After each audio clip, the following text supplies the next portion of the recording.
So Barack Obama is doing a rally blitz in the days coming up to the election. He was in Pittsburgh last night, and we have a clip here to watch together. Let's see how Barack Obama is handling his rhetoric going into the election. Knew it wasn't true.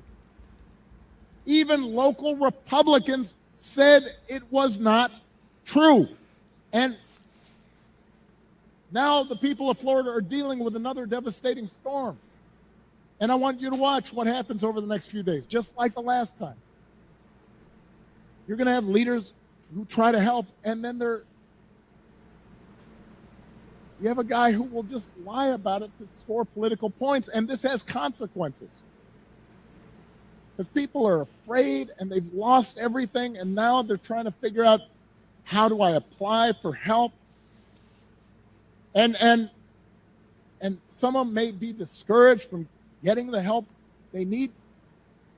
The idea of intentionally trying to deceive people in their most desperate and vulnerable moments. And my question is, when did that become okay? I'm not looking for applause right now. I want to ask Republicans out there, people who are conservative, who didn't vote for me, who didn't agree with me. I had friends who disagreed with me on every issue. When did that become okay? Why would we go along with that? I mean, if your coworkers acted like that, they wouldn't be your coworkers very long. If you're in business and somebody you're doing business with just outright lies and manipulates, you stop doing business with them. Even if you had a family member who acted like that, you might still love them, but you tell them you got a problem. And you wouldn't put them in charge of anything. And yet, when Donald Trump lies or cheats or shows utter disregard for our Constitution, when he calls POWs losers or fellow citizens vermin, people make excuses for it. Oof.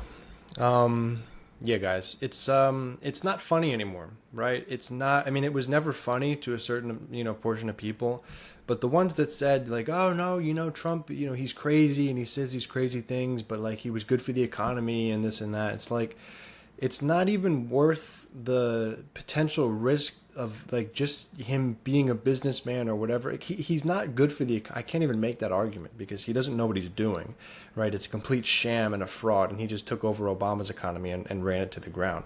But it's not funny. It's so serious that people still are looking past the fact that this guy does what he does and says what he says. Lying about hurricane relief and inciting riots at the Capitol, trying to overturn elections, talking about pulling out of NATO and not supporting our allies, and let Putin take whatever he wants, and we're gonna just give away half of Ukraine, and let Israel do whatever it wants and commit genocide to the end of days. It's like these things are so real. And it's not even fathomable to continue entertaining it, and it's not even worth a brief applause break or anything of the sort, because it's just unbelievable at this point. It's like we are so beyond it, and this serious point blank rhetoric and tone from Obama really it's powerful, right? And it really sets that message and tone that it's over, guys. We have to be done with this and we have to move on, because it is so dead ass serious that this guy is so dangerous. So that was the part of the speech from Obama. We might look at some more of this later, but let me know what you guys think about the tone that Obama is setting on the campaign so far.